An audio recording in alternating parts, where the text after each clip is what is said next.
Subscribe करें, press करें bell icon और पाएं मुंबई, नवी मुंबई एवं बॉलीवुड की ताजा तरीन खबरें।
विधायक गणेश नाइक एवं पालिका आयुक्त अभिजीत बांगर के बीच आज 21वीं बैठक संपन्न हुई, जिसमें कोविड के साथ ही शहर की अन्य प्रमुख समस्याओं को लेकर विस्तृत चर्चा की गई।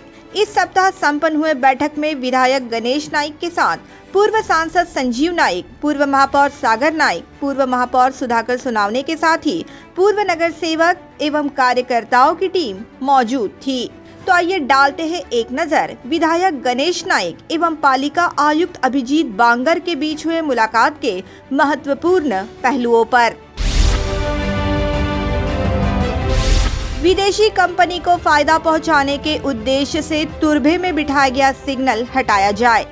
इस सप्ताह संपन्न हुए बैठक में तुर्भे में एक विदेशी कंपनी को फायदा पहुंचाने के उद्देश्य से बिठाए गए सिग्नल के मुद्दे ने काफी तुल पकड़ा था। बता दें कि तुर्भे के भाजपा के शिष्टमंडल द्वारा ये मुद्दा आयुक्त के सामने उपस्थित कर उन्हें निवेदन भी सौंपा गया। इस संदर्भ में पत्रकारों से बात करते हुए विधायक गणेश नाइक ने कहा कि उन्होंने आयुक्त से कहा है कि अगर आपको मेहरबानी ही दिखानी है तो किसी एक पर ना दिखाते हुए सब लोगों पर दिखाई जाए। आपसे भूल हुई है उसे सुधारा जाए, ऐसी सलाह भी उन्होंने आयुक्त को दी। त्या बाबतीमध्ये आमचे राजेश शिंदे, राजू भिंगले, अनवर शेख या तिन्ही घटकांनी तसं पत्र दिलेलं आहे। माननीय आयुक्त महोदयांना आम्ही सांगितले जी चुकीची गोष्ट घडली ती दुरुस्त करा आणि एवढा जर त्या ठिकाणी लोकांच्या विषयी पुलका असेल तर सर्वांकरता तो पुलका दाखवा, अशा प्रकारची विनंती केलेली आहे। मिनी सीशोर में आने वाले लोगों की सुरक्षा का ध्यान रखा जाए। मिनी सीशोर नवी मुंबई के पर्यटन स्थलों में से एक है, मगर आज ये अनैतिक तत्वों का अड्डा बनता जा रहा है। कई लोग यहाँ अपने परिवार के साथ घूमने आते हैं, इसलिए लोगों की सुरक्षा के लिए यहाँ सीसीटीवी कैमरा लगवाए जाए एवं पुलिस की गश्त बढ़ाई जाए, ऐसी मांग उन्होंने आयुक्त से की है। मिनी सिशोरच्या ठिकाणी सीसीटीव्ही लावावे, तिथे पोलीस यंत्रणा असावी, त्या ठिकाणी स्वच्छता असावी, रस्त्यावर फेरीवाले येऊ नयेत। जे आपल्या कुटुंबासहित आलेल्या नागरिकांना तिथे एक आनंद मिळावा, परंतु त्या ठिकाणी व्यसनाधीन काही लोकांचा वावर झालेला आहे तो थांबवावा, अशा प्रकारची विनंती मी आयुक्तांना केलेली आहे। पालिका का कारोबार गतिमान हो, इसलिए जनता भी करे समय पर करों का भुगतान। विधायक गणेश नाइक ने ये भी कहा कि पालिका के माध्यम से होर्डिंग लगाकर जनता को कर भरने के प्रति जागरूक करना चाहिए, क्योंकि अगर जनता थोड़े थोड़े पैसे कर के रूप में अदा करेगी तो निश्चित रूप से पालिका का कारोबार गतिमान होगा। मगर उन्होंने आयुक्त को ये भी कहा कि कर के लिए किसी पर जबरन दबाव ना बनाया जाए। सगळ्यात पहिली गोष्ट मी त्यांना सांगितलेली की आता मोठे होर्डिंग लावा आणि जनतेला आवाहन करा की या कोरोना कालखंडामध्ये महानगरपालिकेनं प्रामाणिकपणे म्हणजे सगळ्यांनीच महापालिकेच्या यंत्रणा फक्त ते स्ट्रक्चर त्यांचं होतं, परंतु आपण सगळेजण त्याचे घटक आहोत।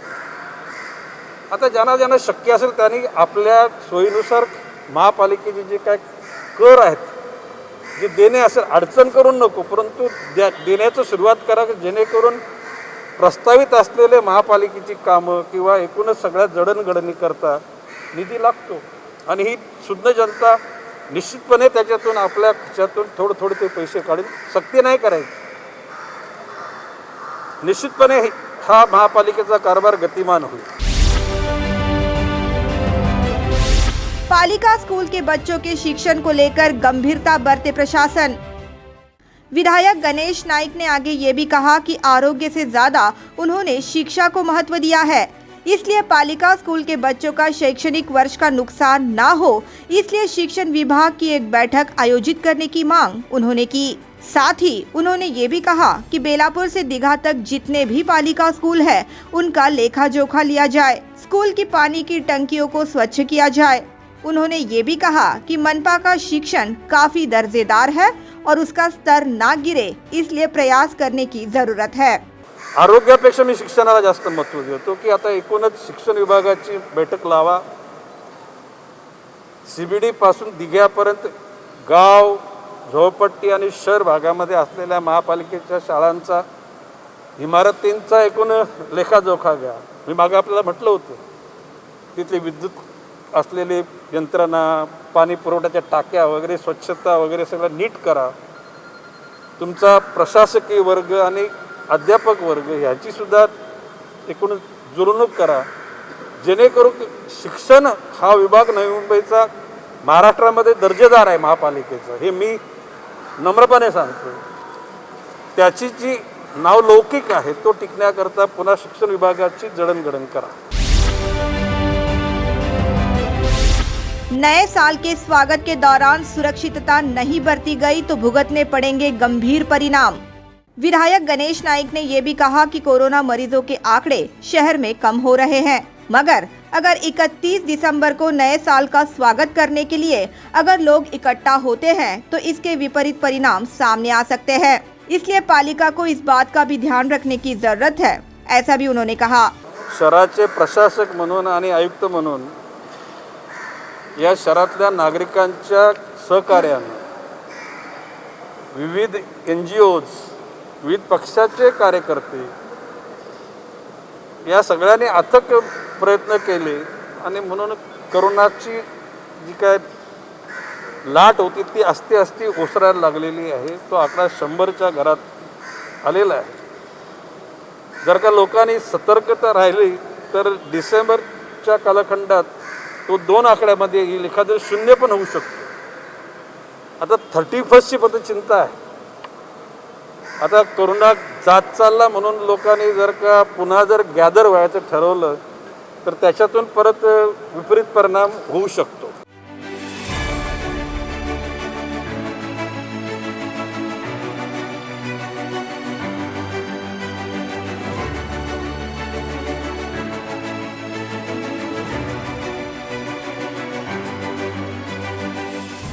Bureau report, NMTV news.